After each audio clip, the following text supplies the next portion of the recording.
Camila Yunes. Chegando aqui aos nossos estúdios, eu já te pergunto, onde é que está o tal do ciclone que você já vem trazendo informações ao longo dessa semana? Chega à região sul do país, já nessa sexta-feira, o que se espera? Bem-vinda, Camila, boa noite. Oi, Thiago, muito boa noite para você, boa noite a todos que nos acompanham aqui no Jornal Jovem Pan. Pois é, Thiago, o ciclone ele já está se formando, uma baixa pressão ali na altura do Paraguai vai dar origem a esse ciclone extratropical que amanhã ele vai avançando pela região sul do país. Juntamente desse ciclone teremos a formação de uma frente fria e todos esses sistemas provocarão chuvas fortes. Então a gente tem alerta da Defesa Civil do Rio Grande do Sul emitido entre a sexta e o sábado. E aí muita atenção para a população do Rio Grande do Sul, Santa Catarina e também do Paraná. Vamos dar uma olhadinha no nosso mapa de risco para a gente entender exatamente onde estão essas condições de temporais. Olha só, em toda essa área em roxo do nosso mapa, norte do Rio Grande do Sul, oeste de Santa Catarina e sul do Paraná, a gente tem situação de perigo. As rajadas de vento podem chegar a 100 km por hora. São aquelas chuvas fortes que podem provocar destelhamentos, desabamentos e também enchentes. Então a gente tem situação de bastante atenção aqui para essa região. A Defesa Civil do Rio Grande do Sul disse que por lá a situação ela deve ser pior amanhã, na sexta-feira. No sábado já tem a tendência de melhora e no domingo a situação já deve se estabilizar, mas ainda temos toda essa condição de atenção para a gente conseguir entender como esse fenômeno vai atuar nessa sexta-feira. E aí, Thiago, a gente tem a expectativa também de que esse ciclone extratropical, ele chegue aqui a áreas do sudeste. Então, aqui em São Paulo, deve chegar lá pelo sábado, também provocando rajadas de vento muito intensa com mais de 100 km por hora. Por aqui, inclusive, a gente não deve ter um volume de chuva tão expressivo como terá no Rio Grande do Sul, mas a preocupação é justamente essa questão com relação aos ventos muito fortes.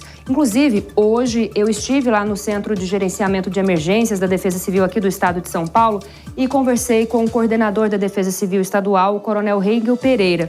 E ele detalhou um pouquinho mais a respeito do gabinete que eles estão montando, o gabinete de emergência, para monitorar toda essa situação. E ele ressaltou que todo o estado de São Paulo está em alerta. Vamos ouvir um trechinho dessa entrevista? Então a gente vai acompanhar passo a passo. A gente reuniu esse time, conectou os centros de emergência de todos os estados para a gente poder ter um acompanhamento real e a gente vê a intensidade que também vai chegar, porque em alguns lugares chega chuva muito volumosa, outros lugares vai chegar com vento muito forte. Todo o estado está em alerta, lógico. A gente tem uma região prioritária que é o sudoeste do estado, principalmente a nossa costa litorânea, né? A faixa leste. E também até o meio do estado. Então a gente pega a região metropolitana aqui de São Paulo, a região metropolitana de Campinas, Vale do Paraíba, Vale do Ribeira, é uma região prioritária para a gente. Tá, então o Coronel Hengel destacando que todo o estado está em atenção, mas especialmente aqui nessa faixa leste do estado de São Paulo. Justamente, vamos dar uma olhadinha aqui no nosso mapa, porque esse ciclone extratropical, ele vai se deslocando aqui de forma costeira. Então, toda a região aqui da faixa leste, da região sudeste, tem essa atenção. Agora, para amanhã, a gente ainda tem bastante chuva em função da umidade vinda do norte do país, tem a atuação de uma frente fria aqui em áreas de Minas Gerais, que vão provocar aí chuvas mais fortes, especialmente aqui no oeste da Bahia, norte de Goiás, sul do Tocantins e áreas aqui do norte do país. Agora, vamos dar uma olhadinha no nosso próximo mapa, porque a gente tem essa condição de temporais, mas aqui na faixa leste do Nordeste, desde aqui do norte da Bahia, chegando até o norte do Maranhão, a gente tem tempo firme. E no interior nordestino, não só tempo firme, mas umidade relativa do ar ainda muito baixa. Vamos saber então como ficam as temperaturas para amanhã? Olha só, aqui em São Paulo, a gente tem mínima de 14 graus e a máxima chega aos 30 graus. Hoje a gente está vivendo um diazinho mais frio na capital paulista, só que amanhã essas temperaturas sobem bastante. Em Porto Alegre, mínima de 15 graus e a máxima chega a 18 graus, fica mais frio. E olha só a quantidade de chuva em Porto Alegre, quase 60 milímetros. É um volume de chuva muito grande em apenas um dia. Em Campo Grande, mínima de 23, máxima de 34 graus. Em Salvador, mínima de 24 e a máxima chega aos 32 graus, Thiago.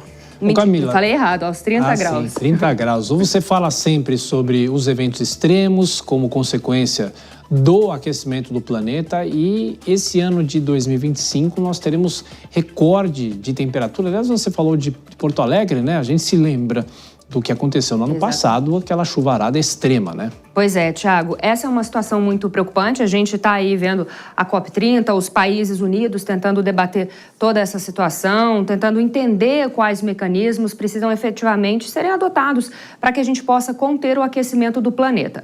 Bom, a Organização Meteorológica Mundial, que é vinculada à ONU, ela disse que entre agosto e janeiro deste ano, a gente teve 1,42 graus Celsius acima da média do período pré-industrial, ficando um pouco abaixo do que a gente teve em 2024. 2024 ainda foi o recorde de temperatura mais quente já registrado desde o período pré-industrial. Mas a gente tem visto sucessivamente, né, esses anos cada vez mais quentes, justamente em função, né, da quantidade de gases do efeito estufa na atmosfera e também, consequentemente, o aquecimento dos oceanos. Então, né, o ano de 2025 ainda não acabou, a gente pode ter essa elevação ainda mais expressiva, mas o fato é, né, Thiago, que o planeta está se aquecendo cada vez mais e os países não estão dando conta, né, de conter o avanço da temperatura. Tanto é que a gente trouxe recentemente aqui